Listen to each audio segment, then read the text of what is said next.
If you're seeing black bars in DaVinci Resolve 20, don't worry. This is one of the most common issues editors run into, and in this video I'll show you exactly how to get rid of them, what causes them, and which fix you should use depending on your footage. By the end, you'll know how to remove black bars fast, keep the full image when needed, or crop correctly so your video fills the screen the way you want. If this tutorial helps, make sure to hit like and subscribe for more easy DaVinci Resolve guides.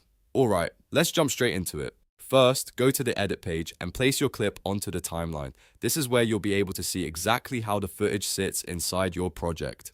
Once the clip is on the timeline, select it and move the playhead over the clip so you can preview the result in real time.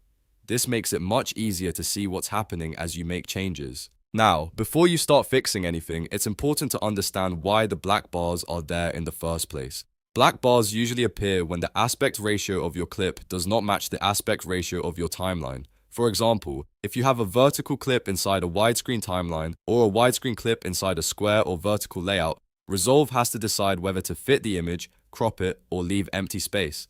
That empty space is what creates the black bars. And here's the most important thing to know: there is no single universal fix for black bars.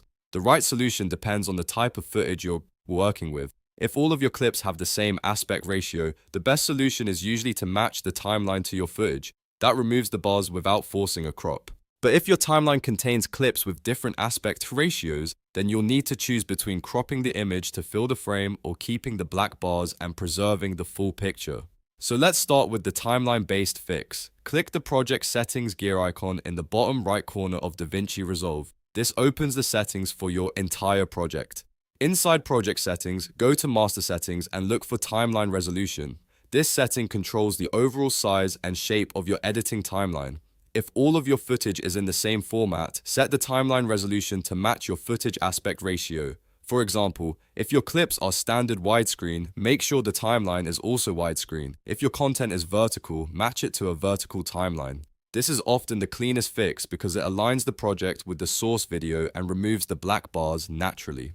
Once you've changed the timeline resolution, click Save and return to the edit page. Check your clip again and see whether the black bars are gone. In many cases, this is enough to solve the problem immediately, but if black bars are still showing, or if your project includes multiple aspect ratios, then you'll need to fix the clip itself. Select the clip on the timeline, then open the inspector in the top right. The inspector gives you direct control over the selected clip's transform settings. Under the Video tab, scroll to the Transform section. This is where you'll find the Zoom, Position X, and Position Y controls. To remove the black bars, increase the zoom value little by little until the image fills the frame. As you increase the zoom, the bars will disappear because the footage is being enlarged to cover the full timeline area. After zooming, you may need to adjust Position X and Position Y to reframe the subject. This is especially important if the zoom pushes your subject off center. A small position adjustment can help keep the important part of the image in view and make the shot look balanced again. Just keep in mind that zooming does remove black bars, but it also crops part of the image.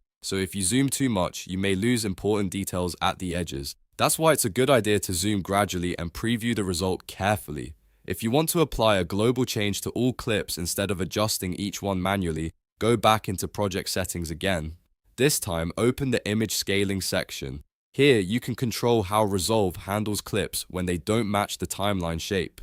If you want all clips to fill the frame without black bars, set Input Scaling to scale full frame with crop to fill the frame. This option is useful when you want a clean full screen look and don't mind losing the edges of the image. On the other hand, if you want to keep the entire video visible, choose Scale Entire Image to Fit. That will preserve the full content, but it may leave black bars around the clip, so the choice is simple. Fit keeps the full video with bars, while Fill removes the bars but crops the image. Pick the option that matches the style of your project and the type of content you're editing. If your timeline contains mixed aspect ratios and you want no compromise, the smartest solution may be to create separate timelines for each format. That way, your widescreen clips, vertical clips, or square clips can each be edited in a timeline that suits them best. This gives you more control and avoids forcing one format into another. Once you've made your changes, preview the timeline carefully and check the framing. Watch for any awkward cropping, off-center subjects, or areas that were accidentally cut off.